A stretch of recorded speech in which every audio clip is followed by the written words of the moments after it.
Hello guys and welcome to this new YouTube video.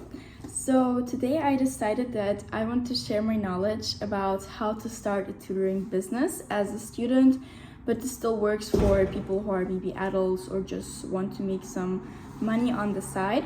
So personally, I am going to be 19 years old in December.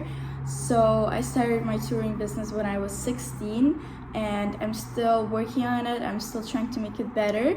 But whilst listing some notes, I kind of came to the realization that I already have a lot of knowledge that I want to share with you. So this video is not going to be like some bullshit advice, that doesn't work. This actually worked for me. Personally, with this business, I can make about 200 euros a month. So maybe like just so you have a realistic number in mind, but it depends on what languages you teach. It depends on the people that you're teaching, so don't fixate on this exact number. It can differ, you can also ask for higher pricing, whatever. So don't mind me looking at my notes sometimes. I wrote some things down so I don't get lost. So personally, I give about 4 lessons a week, but it can differ. It might be more, it might be less. And I have 2 consistent people that I teach, which I trust, and I know that they're gonna pay me. And those are really hard to find. And my first tip would be, if you find good students, keep them and build consistency. Really show them that you're a good person and they should stay with you, and they should also see results with you. So if you keep teaching them but there's no results, obviously probably you're doing something wrong, or they're not being consistent with their studying as well. So my story, as I said, I started when I was 16 years old, so now it's about 2.5 years that I'm doing this tutoring. I for now only offer tutoring online, just because of my safety. I'm open to tutoring in my area, but honestly I had some experience which wasn't so pleasant, and I would say it's hard to find trustable people to tutor in real life, because for example, I had a story where I just wanted to meet the parent first to know that I'm not going to get kidnapped in their apartment, and she pulled up to the wrong cafe saying, "Oh, my bad," even though she had the address, which is really weird. And so be careful, please. I would say online tutoring always works. I don't see the need in tutoring in person, but this may differ. If you prefer tutoring in person, you can also do that. So what platforms do I use? I use eBay. If you're German, you might know eBay Kleinanzeigen. Basically, you can just make a listing. It's for free. I never paid for any of my tools to advertise my tutoring. You should start with for free. Don't use any advertisement. You don't need that for the start. So you can use eBay, you can use Facebook. I only started using that recently because I think that you can also find people through Facebook groups. So you can join Facebook groups where kind of all those moms are in, like parents of, I don't know, Berlin or whatever, and you got a lot of parents who might be interested in your offerings. So eBay, Facebook groups. You can also try Les Bons Coins if you're a person living in France. Right now I'm living in France, so I use this app and I've got good experience with it. A lot of people messaging you and a lot of people are on that app.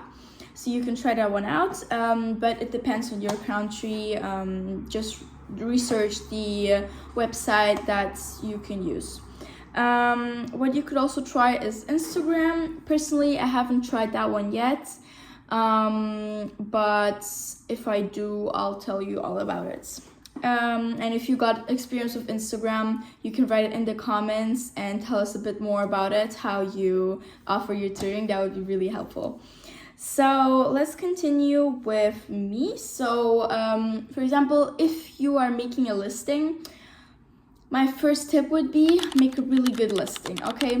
You can use ChatGPT. I use it really often to just make me a good listing. I tell ChatGPT, well, make it attractive to parents, blah, blah, blah, stuff like that, okay? You have to make people be interested in your offering, and you have to differ from the others, because it's not just you offering your services. So I would first put my name, my age. You can lie about the age, like no one's gonna really check, to be honest, because I feel like if you put your age a bit higher, people kind of trust you more, they think you have more experience. So for example, if you're 15, put you're 17, like no one's gonna know, it's fine. Then I would put the school you went to or are going to. If you're a university student, put your university, the degrees that you might have. I wouldn't put a random school. Like for example, I put my school because it's a pretty prestigious high school, which has a British section, and it's helpful just for people, to show people that you have good English skills, like I put British section, international high school. You can also put your diplomas that you got, but that's not really necessary because most people don't really care about those. And I would put the level of your language skills, so C1, native language, blah blah blah. I would put in description, I would put all the languages that you know, even the ones that you don't want to teach, just in case. And I would also put how you acquired those languages, so as I said, the level. And another tip, I would relist and repost your listing often. So for example, when I see that a lot of less and less people are messaging me, I would think about relisting my listing, maybe editing the description, because sometimes sometimes your listing goes down and you got to repost it so it shows to more people. This is a really helpful tip and I would use it. Now I would instantly answer to requests, maybe not in seconds, but in a couple of minutes, because people often, what I have learned, people on those apps, they kind of forget about the fact that they needed a tutor. So you kind of got to remind them that you're actually interested and that they need you, So if you only answer them in a day, most of the cases they don't even answer you back because they already forgot about it, Then be open to any age, I would say. I see many people put only primary school, but this really narrows down the people that you can offer your services to. So I wouldn't even put the age which you want to tutor or school niveau. I would really just be open to anything because, for example, me, I have experience with many students of different ages. So I've got people from 10 to 45. So that might sound weird, but sometimes adults, they're much better to tutor than kids because they know what they need the language for. For example, some of my students, they need to learn German for their job, because they found a job, but they need to better their language skills to get it. And so they're more productive about learning the language and are more clear about their goal. To compare, kids are more there because their parents want them to get better grades, So yeah, I would tutor all ages. If you really are against some ages, you don't want to tutor adults, that's fine. You can put till 20 years old, for example, right? That's open up to you, but that's just my tip for you. Then when you have messaged the person, I would ask them, when a person messages you, they often don't give you too much detail about their request. So I would ask them, who do you want me to tutor? Is it your child? Is it you? So that's that. And then when you see that the person is actually interested, because you'll see if you start, there's many people who just forget about you and don't even answer you back, you know. So really keep the people that are interested, get their WhatsApp or their telephone number, and message them through those platforms like WhatsApp, because you're more visible to them. You know, people visit WhatsApp more often than, for example, eBay, you know. So I would recommend getting their number, so you're just more visible to them and they're more consistent in working together with you. I would offer phone calls, or I would ask for phone calls.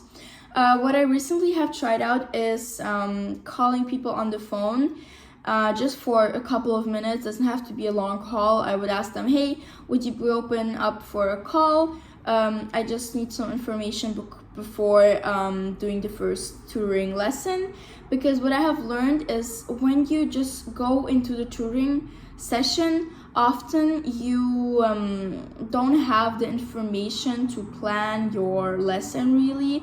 So I would go on a call. Video call would be perfect, so you actually see who the person is, you know, kind of get the first impression. And I would just ask them questions. I have a list of those. If you're interested, I can give you those in the next video or in the comments. But I would ask them stuff like, how old are you? What's your level of language? What are your goals? It's important, so the person actually shows you what you have to work on with them. I would ask them maybe materials that they can give you. If it's a child, I would ask them if they have a printer to print out papers to work on, stuff like that. Okay, so then let's go over to the pricing. So the prices really differ. It's up to you, it's up to your experience. So how I have started, I started with, I think it was 12 euros an hour, which is really little. And really fast I felt like, no, this is not worth my time. I'm worth much more. Like, if you really sit there and for an hour and teach a person a language, it's really hard, in my opinion. If you're really consistent with it and actually are doing your best, you know, not just sitting on your phone behind the camera. So my suggestion would be, for a start, I would start with 15 to 17 euros. Personally, right now, I'm tutoring for 17 euros an hour. And what I suggest to the parents, I have one student which I really value, which her mom basically pays me a monthly cost, and this is perfect. This is like the best you can get, because if you have built trust with that parent and they know that you do the lessons, they just give you the money at the start of the month. You tell them, here, this is the price. You give them a screenshot of your calendar, put in their kid's name, like lesson, I don't know, lesson and Saturday, Sunday, you know, so they actually see when you're gonna do the lessons, because they might ask their child, have you actually made the lesson or not? And they pay you, no problem. But the thing is that you actually gotta be consistent with it. So do the lessons, don't lack off, because the parent will notice, trust me. If like once it was the case, I didn't have time or something, and after the parent has messaged me, oh, why didn't you do a lesson? Then you have to explain yourself, and it kind of breaks the trust, you know, and they think you're not consistent and you're just lying to them. So please be consistent, do the actual lessons, you know, you get money for it, so just do your work. And also, the student is the main character, okay? It's not you, okay? It's not about you, it's about the student. Really make the lesson all about the student. You're trying to teach them a language, so it has to be about them. You have to ask them, how are you? How was the lesson? You know, what did you like? What did you not like? What would you like to do in the next lesson? So really focus on them. It's not about you. You have to adapt your lessons to the targeted child, you know, or adults. Also different how you teach an adult to a child. Adults are more about, you know, conversation matters or vocabulary, like specific vocabulary for a job. And children are more about, colors, you know, vegetables, stuff like that, numbers, more easy stuff, I would say. So really build trust with the parents. Be very kind, be respectful, be grateful for their trust and money. So I would always, if they send you money, I would also say thank you. I love how you're always consistent with it. If it's their birthday, say happy birthday, you know. I don't know, like ask how they are, you know, how their job is going. Just really be friendly, and this makes you seem more human, you know. Then I would say a big thing is to get paid upfront. So I have experienced that some people want to pay you after the lesson, but that's just not how I wanted to go. And I would just ask the person to pay you before the lesson starts, so maybe a couple of minutes or a day before the lesson. I would pay through PayPal. That's how personally I do it. It's just faster. And after they pay you, do the lesson, because some people, they just, like what I have experienced at the start of my business, I have tutored a girl and her mom was really inconsistent in paying me, so I did the lesson and I got only paid after like 2 days, you know, which is not great, because you do your work, you know, you're really there for the child, you do the lesson, and only get paid after a while, which is just not great, you know. You also, it's uncomfortable. You always gotta text the person, hey, could you please pay me? It's just ask. Don't do that. Just tell them, pay me up front. That's it. If you don't like it, go get another tutor. Now I would say no free lessons. So I had an experience where I tutored a guy, and I tutored him for 1 hour, and this lesson was for free, because I was like, sure, let's do it for free, you know, just to see if you like it or not. But what is there to see, you know, like, it's your time, you're there for like 1 hour, and just to not get paid, that's kind of it's still your time. So I would suggest not to do free lessons. I did it, it's not great. It's just undervaluing yourself, and you're still teaching, you know. I know it's a like first impression, but you're still teaching, it's still your time, so get paid, you might as well. Now be aware of scammers.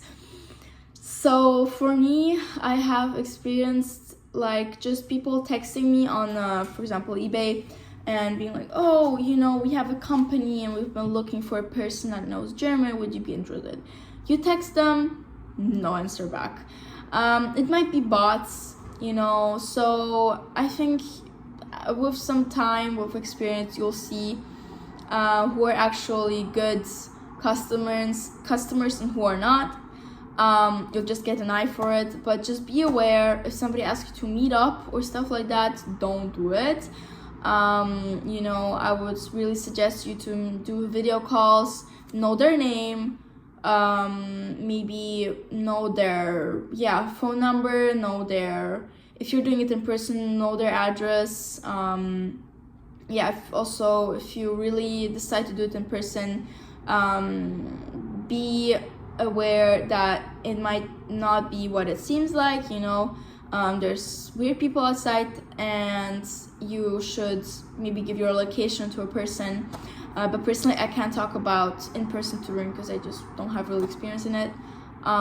So I would really suggest online is so much better. It's from your home, you can do it whenever. So yeah, that's all, guys. I hope this helped you. I'm open to making more videos about tutoring because I do have a lot of knowledge, and just ask me questions in the comments, suggest me video ideas, because I'm really open to help you. So that's all. I hope this helped. Bye bye.